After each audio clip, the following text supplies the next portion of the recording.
Hello everyone, welcome to Blue Dragon Actual. So today we are going to study about guidance note 2022. Now everything about stochastic model and how to kind of reserve for cost of guarantee, financial guarantee. When I say cost of guarantee, I mean for financial guarantee. So those would be covered here. So this is not a regulation. This is not issued by IRDA, but this is issued by Institute of Actuaries of India. Our following the same approach as with regulations. What I'll do is I'll go through a portion of the guidance note on my own based on my memory, and then I will come back to see what is been written here. Now this is a huge guidance note. You can see it's a 8 page, right? It's a 8 page guidance note. So this guidance note is kind of divided into three parts. First is the purpose and the scope. Second is the how the models are set up, like asset models are set up, liability models are set up, right? Then there would be the last portion, which is actually the appendix portion, which is based on the cost of guarantee calculation, right? So let's start, and yeah, let's move on. So first point is the purpose. The purpose of this guidance note is to kind of suggest suitable methods by which we can reserve for the embedded derivatives. Now embedded derivatives means where there is a minimum guaranteed maturity value or minimum surrender value. So those are the embedded derivatives. We'll also see the clear definition, but just for example, when there is a minimum guaranteed value or a minimum surrender value, that is consist of the embedded derivative, right? Now, for what is in the scope of this, what is in the scope for this guidance note? So the embedded derivative is a part of the insurance contract, is a component of the insurance contract where some of the cash flows varies according to an external variable. So as for example, so embedded derivative would be a component where some or all of the cash flow will vary, and that would vary according to say an interest rate, a foreign exchange rate, or index of prices, or index of rate, or credit rating, etc. So that is the external variable, and based on which all the cash flows would kind of vary. So, as for example, for a non-participating immediate annuity, if there is a guaranteed annuity, so then that would not vary as per an external variable, and hence that would not consist of any embedded derivative, right? So this cash flows move like a derivative in the stock market. This cash flows just moves like a derivative, like there will be a floor to it, like call option or put option. They will move like that, and for however for a unit link product where there is a guarantee of return of premiums, so there because the unit link products are kind of moving with the external variable, and the guarantee is kind of putting upper limit or lower limit that the minimum maturity value would be return the accumulated premiums. So there is a there is an embedded derivative. Now this definition is taken from International Accounting Standard 39. However, just for avoidance of any doubt, compliance with that section or that standard is not required, or for that matter, any other accounting standard is not required for the purpose of this guideline. This guideline recommends use of stochastic method. And we have already gone through the detail of what stochastic method is in the ALSM, ALSM video. So you can check that.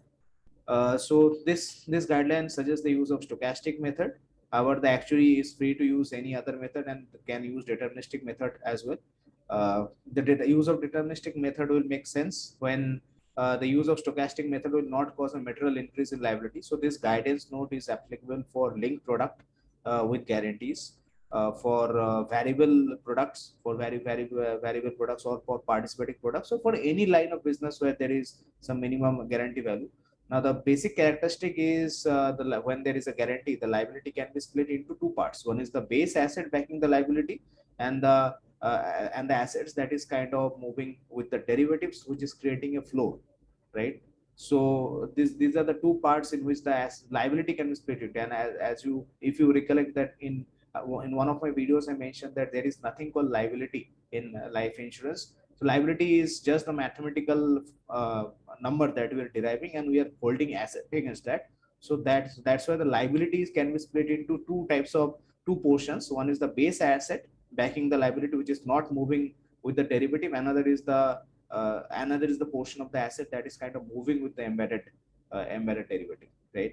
So that's it. So right now let's go back to the guidelines and see what are the points that I've covered and if there is any point that I've missed. So coming to the purpose of this guidance note is to ensure mathematical reserves are adequate to meet the guaranteed benefits arising due to contractual agreement. So yeah, of course that, I mean, that's the purpose. We are kind of reserving for the cost of guarantee, right? So this professional guidance recommends suitable methods to be used by actuaries, and for embedded derivatives such as minimum guaranteed maturity center. I think one point that I missed, that this suggests the minimum steps that is required by an actuary that should be taken by actuary. So this is just, and that's why this is just in guidance note. You can take more steps than that is kind of written here. So embedded derivative is a component of insurance policy in which, with the effect that some of the cash flow vary in ways similar to standalone derivative, right? I have mentioned that. So embedded derivative causes some or all of the cash flow would be required by the policy to be modified according to a specified interest rate or financial instrument, commodity price, foreign exchange, index price, etc. All example that I've given. So, for example, for a conventional non-participating immediate annuity, being fully guaranteed would not deem to contain an embedded derivative, right? Because there is nothing that is moving with the external factors. But since his policy cash flows are not modified according to some external factor, however, a unit-linked policy with the guarantee that maturity value would at least equal to the premium paid would deem to be contained an embedded value, because it is varying with them, because it is putting a floor, right? That's why this definition is taken from International Accounting Standard 37. However, compliance with that accounting standards or any other international reporting standard is not required. The guidance note recommends the use of stochastic models to appropriate or to kind of reserve for finance the possible shortfall. They actually may, however, use alternate methods using deterministic method to quantify for the liability. Deterministic method may be suitable. The stochastic methods are of nature size that the application of stochastic is unlikely to cause a material increase in the liability.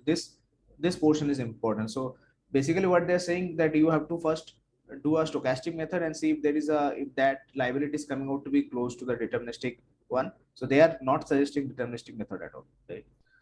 So the guidance applies to link business with guarantees, to variable insurance product, to participating business, to any other line of business with embedded derivatives. It is assumed that all cases the liability may be split into two parts, like the base asset backing the policy, be the unit fund, the policy account or asset share, which is expected to be paid out at maturity, and embedded derivative that act as a floor on the payout. So we have covered this part, and actually should refer to the PS2 guidance on how to best incorporate the reserve for embedded derivative statutory reporting, and in case should adopt a prudent approach. I think this prudent approach portion, that is the portion that I forgot to kind of mention.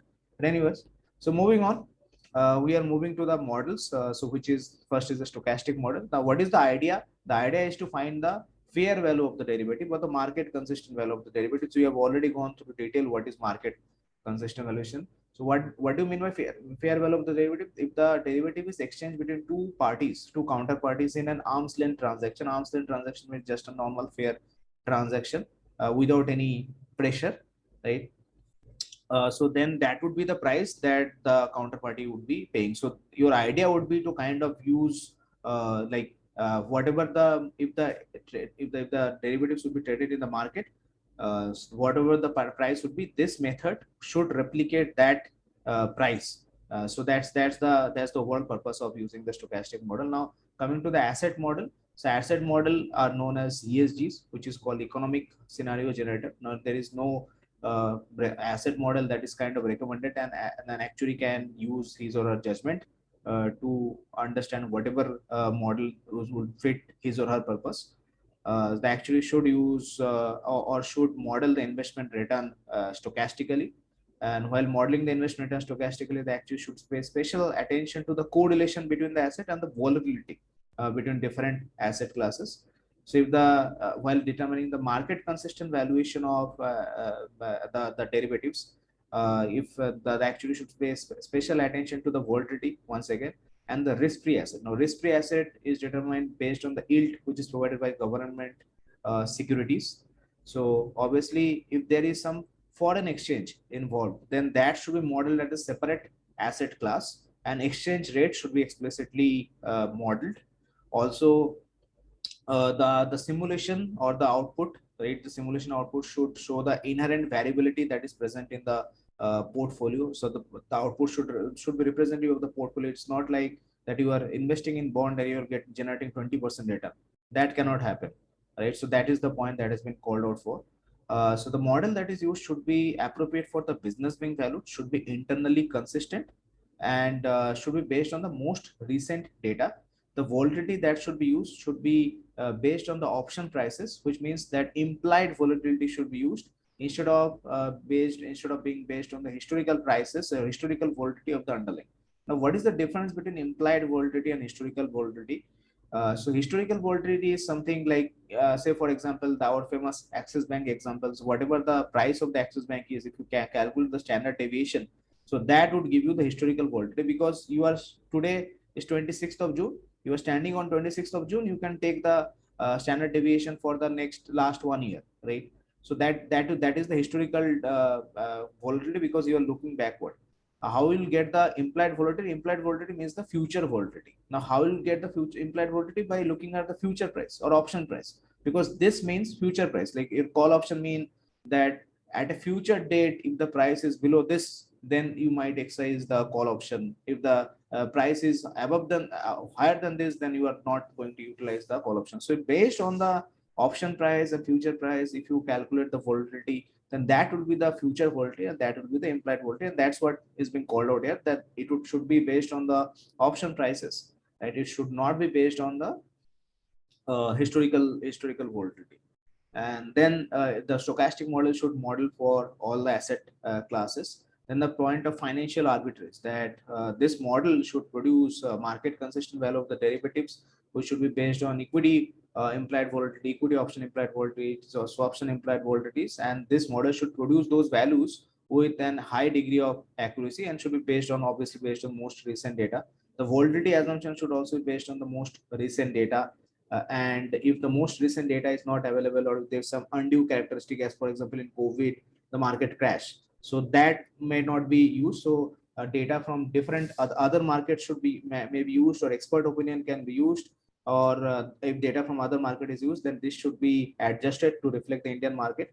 They actually must be able to justify the number of iterations that they are going to use. However, the number of iterations should be significant enough, so that it is going to reduce the sampling error. And what is very important, because we are kind of doing the cost of guarantee, is the distribution in the tail. And because when it is the tail that is going to kind of give rise to the like higher guarantees, right? So that's why the distribution in the tail is of very important. Actually, should pay special attention to the calibration of the distribution in the tail region. And whatever stochastic model is used, whatever in projection model is used, actually should be able to justify and just justify the stochastic model and the investment projection model that is used. So that part consists of the asset model. Now moving on, there will be liability model, right? So liability model, if and actually, so normally as I mentioned, that assets are kind of modeled stochastically. Liability would not be, like immortality, lapse, expense. These are not modeled stochastically. So for example, if the actuary is modeling lapse, then they actually should pay attention to the policyholder behavior. So because there might be a situation in which the guarantee would come in the money because of the availability of like because of the like the investment condition might be poor, and then there is a guarantee of say more than 10% return. The guarantee would be in money, and the policyholder behavior has to be taken into consideration, because they will be selecting against the company because there will be lower lapses, right? So that's it. So for liability models, the policyholder behavior needs to be taken into consideration. And obviously the actually the model they are going to use would be deterministic model. Deterministic model can also be used when the kind of the guarantees are dynamically internally hedged. It means that you have bought a put option, or kind of bought a call option, and you are hedging based on how the portfolio is changing, right? The only risk to this strategy will arise if the hedge fails because of some operational failure or something, or there is gap event in the market. Like suddenly there is a big movement, you did not get the chance to kind of change your portfolio, right? So the risk arising from the gap movement can be modeled using discontinuous stochastic model, or can be modeled using providing a series of deterministic severe deterministic stress. And stochastic model may not be used also if there is no proper stochastic model that is available, right? So that's why in such cases deterministic model has to be used. And once again, whatever deterministic model is used, actually should be able to justify the use of that deterministic model, and the judgment that he has used, the actuary should be able to justify. And the final point before moving on to the appendix or how the cost of guarantee is kind of calculated is the impact of the prevailing market condition. So impact of the prevailing market condition will depend on the method that is used. So in this case, once again, if the actuary should look at how the data is for the current market situation for the equity option or the for the different equity options and use that. So once again, the principle of financial arbitrage, the model should produce, like if that model is, I suppose, modeling an equity, then the model should produce the value of the equity option. So if such data is not available, an equity option should be of appropriate term and moneyness, right? It should not be like the model, the market has to be sufficiently deep and liquid to come up with those equity derivatives. So as for example, in India, suppose for Axis Bank, you can find the Axis Bank equity option, right? And if your model is kind of predicting the price of the Axis Bank, the price that would be predicted by your model should be kind of equal or in lie within a good tolerance level of the model that is or the price that is kind of used in the market, right? If such model or such option price is not available in India, the actuary can look to future market or not future market, foreign market, and can determine the price there and use appropriate adjustment to kind of come up with those conditions. So whatever market condition is going in the market, so currently the stock prices are falling. There might be a situation that my stock prices are moving ahead. So that has to be taken into consideration while determining the price of the embedded derivatives. So let's see, we have covered a big portion. The only portion that is kind of left is moving to the appendix and determining the cost of guarantee. So let's see if we have covered everything. So coming to the stochastic models, the recommended method is to estimate the market consistent or the fair value, right?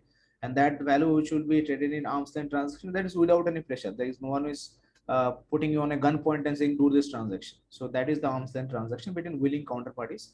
Simulation based techniques will often be required. So obviously stochastic, there will be simulation, there will be a set, and we know what is simulation. Simulation will be set of outputs different depending on strategy. There will be there will be a series of output. That output will be one simulation, right? So though in some cases the closed form analytic solution may be implemented. So I think this portion I missed, that in some simple case, some cases closed or analytic form of solution can be used. So coming to the asset model, these are known as economic scenario generators. In order to quantify reserves, it's desirable that actually model the stochastically model investment return. No specific investment projection model is kind of suggested. They actually may use stochastic investment projection return that is deemed appropriate for the purpose of quantifying reserves. They actually should pay special attention to the calibration of the stochastic model, particular to the volatilities and correlation, because the asset has to be consistent. When the market consistent value of the embedded derivative is modeled using risk neutral method, right, to come with the fair value, they actually must be able to justify the risk rate and volatility assumed. The risk rate should be dependent on the government securities. Once again, the point I have covered, where assets are held in foreign currencies, this should be modeled as separate asset classes.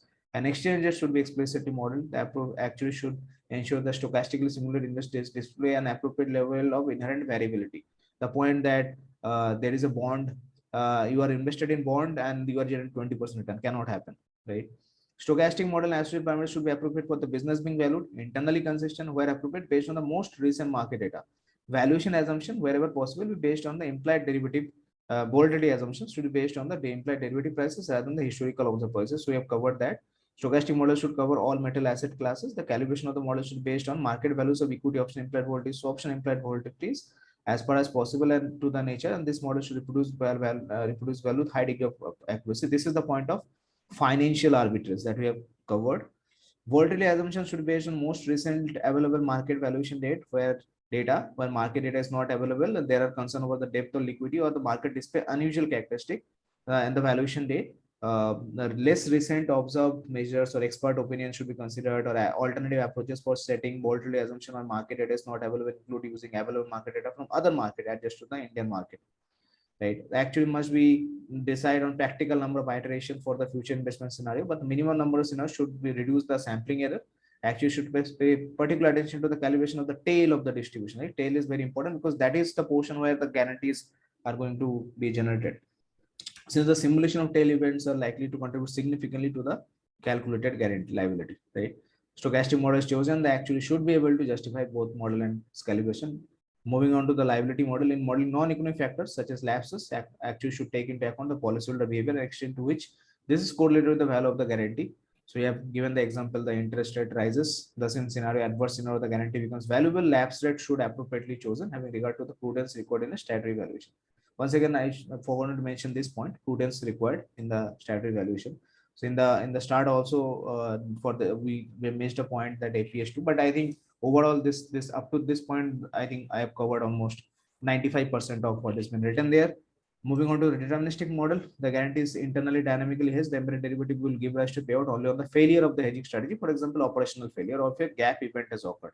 Such circumstances normal for the actuary to hold capital in respect of the residual risk. So this is the point I have kind of missed, that if such event deterministic models are used, then actually has to kind of hold capital because the risk increases, right? So actually kind of has to hold appropriate capital for the residual risk. And however, the loss arising from a gap event can be modeled using discontinuous stochastic model or set of severe deterministic stress. So I think I've covered that. No adequate stochastic or credible calibration exists, and where a deterministic model is chosen, the actuary should be able to justify it. So impact of the prevailing market condition. Impact of the prevailing market condition will depend on the method adopted. When the market consistent value of liability is calculated, ESG should be calibrated to replicate the value of the relevant traded instrument. So the point of financial arbitrage once again. When such option do not, that is option of appropriate term and money. There is depth and liquidity. So it is not that there is only one option and you are calculating the value of that option. It has to match with all the series of options. Like for different strike price, the stochastic model should produce sufficient prices, like appropriate prices. Such option do not exist. The actuary must exercise his or her judgment. He or she may refer to overseas market. Once again, the point I have covered. Since any case under the current regulation, the liability could not be hedged with such instrument, the actuary should consider the extent to which the day-to-day price fluctuation and potential hedging elements are relevant to the valuation basis. So this is a line that I've not covered, but I think it is kind of implied, right? So obviously documentation and disclosure, wherever the actuary has kind of applied any judgment, the actuary should be able to document it and should be able to justify it with the peer reviewer and the regulator. Now moving on to the most important part, which is the appendix and the cost of guarantee calculation. So how the actuary is going to calculate the guarantee for each simulation, which is a like this is kind of written as a header. For each simulation, for each policy, the asset that is backing the base policy will be projected based on the investment return and the expected premium, with the allowance for the charges, the taxes, and the asset mix. So the liabilities would the policy would also be projected based on the best estimate of mortality, lapse, expense, etc. And mind you, only the base asset is getting projected, right? It's not the other portion of the asset which is kind of forming the float, that is not getting projected here because we are going to calculate that. So that cannot be projected, right? So the assumption that will be used would be best estimate assumption. The management actions should be needed to be taken into account. The management actions should only be taken into account when they have approval for taking that action. As for example, for a with profit fund, the management can change the smoothing policy, can change the asset mix, right? Can change the charges that are being deducted from the asset share. And for this, the management required approval from the board or the with profit committee. So the management need to have those approval, and then only the management action can be covered. And in doing so, the transaction cost that is arising because you are selling something, you are purchasing something, so there will be a dealing cost, right? There will be a brokerage or something. So that has to be considered while kind of carrying out this projection. Now, for the maturity, so for each of the projection, for each of the for that policy, the value at the maturity will be compared with the value of the projection, the projected value. And sometimes the liability might also require stochastic projection, as for example, for with profit policies, if the bonuses are modeled, and then the bonuses would also need stochastic modeling. So there would be a nested stochastic modeling. But in any case, suppose at maturity, the value if there is no shortfall, that is the projected value is lower than the maturity value, then there is no cost of guarantee. However, if there is a shortfall, then there is a cost of guarantee. Then this value would be discounted back to the current date, to the valuation date. And this step, this steps that we have just talked about, this would be repeated for all the policies.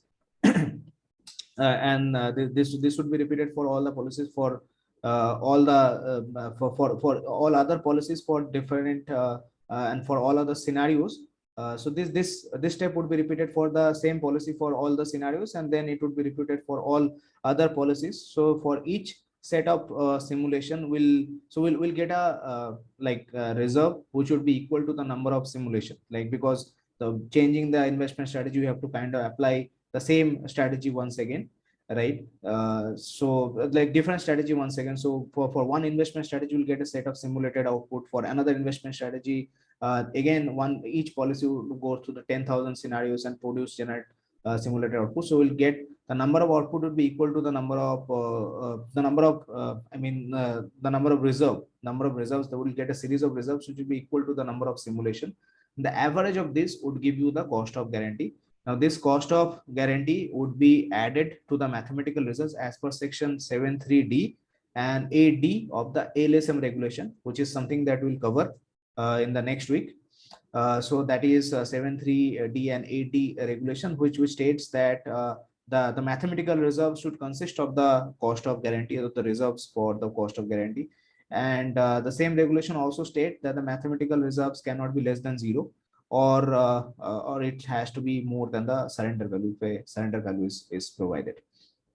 So the market consistent valuation of the the market consistent value of the reserve would be given by discounting all this wherever there is a shortfall that is recorded at the risk free rate. Just for the avoidance of doubt, it is not required to calculate the guarantee just at the tail, but all the simulated outputs or all the projection has to be taken into account. Now, because of the calibration of the investment model, sometimes very extreme values will be produced.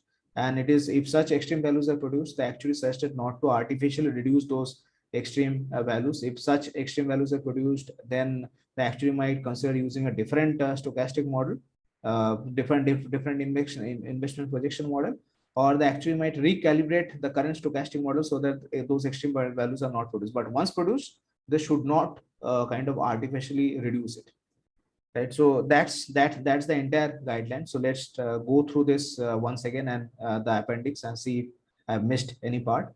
So the ESG should be used to generate a set of simulation output. Okay, for each simulation, for each policy with an applicable minimum contractual guarantee, the market value of the base backing asset, excluding any asset allocated to liability in respect of the embedded derivative, as at the valuation is used as the starting point. So this value is accumulated the future premium, simulated investment along for charges, taxation, and investment mix to determine the projected value for each policy. The projected value are calculated based on the best estimate of our future contingencies, where appropriate future contingents should be modeled dynamically, that they should be based on the investment return for each scenario. So I think one future contingents should be modeled dynamically, and they should be related to investment return. This is the point that where I have kind of missed. So they should be the future, the future contingents should be modeled dynamically. They should be related to the scenario. Management action may be assumed in each scenario only if they have the approval of the body. For example, assume action bonus rate would require explicit approval of the board. Other typical management action with profitable alteration of asset allocation, change in the charge, right? Cross subsidies among the policies. So when a dynamic trading strategy is assumed, the actuary should consider the effect of transaction cost, which is, once again, I have considered this for each policy. The projected values compared to the minimum contractual guaranteed value. The guaranteed value may also require to be projected in simulation. For example, participating business or guarantee will depend on future bonus rate, which may in turn depend on the simulation. If the projected value exceeds the guaranteed value, a nil shortfall is recorded. If the projected value is less than the guaranteed value, then the actual shortfall is recorded. The actual shortfall at maturity, possibly or surrender, must be discounted to quantify the value of the reserve. Right. So these are the points that I have already covered. So once all the policy has been projected for one set of simulated output, the above steps is repeated for each of the simulation, right? So one investment strategy, then another investment strategy, then another investment strategy. So each of them is called a simulation. It is repeated for each of the simulations. Once again, we have considered this. So in this manner, a series of reserve equal to the number of simulation is calculated in the valuation date, and average of this would give the expected cost of guarantee. So we have covered this as well. The reserve arising would be a component of the mathematical reserve, right? As I mentioned, ALSM regulation 7.3d and 8d of Schedule 2F. So I have missed this portion, Schedule 2F, but I think 7.3d and 8d is also a good recall, right? And the demonstration of solvency of the mathematical reserve should be compared to 0. or guaranteed surrender value if any and higher amount would be taken. So the calculation should be performed on maybe performed on group model points if the actual satisfied the grouping does not introduce any metal misstatement. So this is a point that I've completely missed, that it can also be performed on group model points instead of doing it on the entire portfolio. That would make the calculation much faster. But there might be also chance of inaccuracy. So if there is not much inaccuracy, there is not much in misstatement, then this can be calculated. Market consistent valuation subject to the floor of the shortfall of surrender. The shortfall of surrender maturity is discounted to the valuation risk free return. The mean shortfall is the market consistent value of the embedded derivatives. For the avoidance of doubt, the mean discounted shortfall should be calculated over all the semester, not just over the tails. So I mentioned that an extreme observation due to the skewness of the distribution, the investment return projections could give rise to a number of relatively large reserve that result in particularly poor future investment return. It is recommended that those values are not discarded or artificially reduced. If the number of values is not credible, it is suggested actually revisit the calibration or alternative choose a different stochastic model, and that's it. Right, so I hope how stochastic modeling and happens and what is the inner workings of the stochastic modeling is kind of clear. The next I mean the next topic would be the derivatives, and then we'll go to the ALSM regulation. After that, I think probably I'll do the profit reporting. So everything related to capital management and investment would get covered. Capital management also have two more regulation, which is one is subordinated debt, and then there would be then there is a topic on merger of two insurance companies, right? So these are the two important topics. So I think I'll kind of cover that, and then I'll go to the analysis of surplus. So right now I've decided that because based on the feedback I have got from my friends and colleagues, that these are very big videos. It requires a lot of attention, and sometimes these are very heavy topics, because these are the things that we like that we work on and day out, right? Because these are the bread and butter of an actuary, and just to have the theoretical knowledge or being clear on each and every point is very important, and it's also difficult, right? So that's why I think I'll give that time. So initially I thought I'll post 8 videos, and it would have created some pressure on me as well, because I need to see the video, then I have to edit the videos.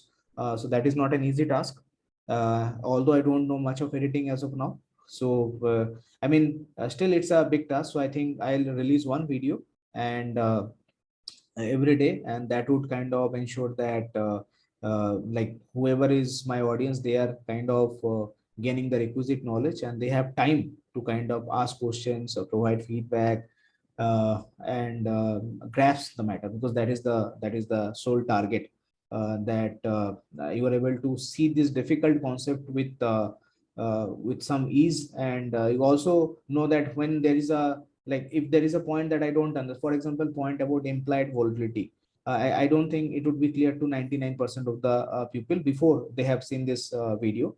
So I know about implied volatility because I regularly trade in stock market. That's why that is very important. Otherwise, people will just know that implied volatility, okay. They will not know how implied volatility, what implied volatility means, right? So I think these are so when you see a point and you don't know the answer to that, the important point in actually is to kind of ask why this is happening, because that will kind of distinguish yourself from a let's say a good actuary. So you'll become better or best only when you are have the ability to ask why, and that will never come by reading books. You have to kind of find those answer to why on your own. So okay, thanks for watching, and see you in the next video.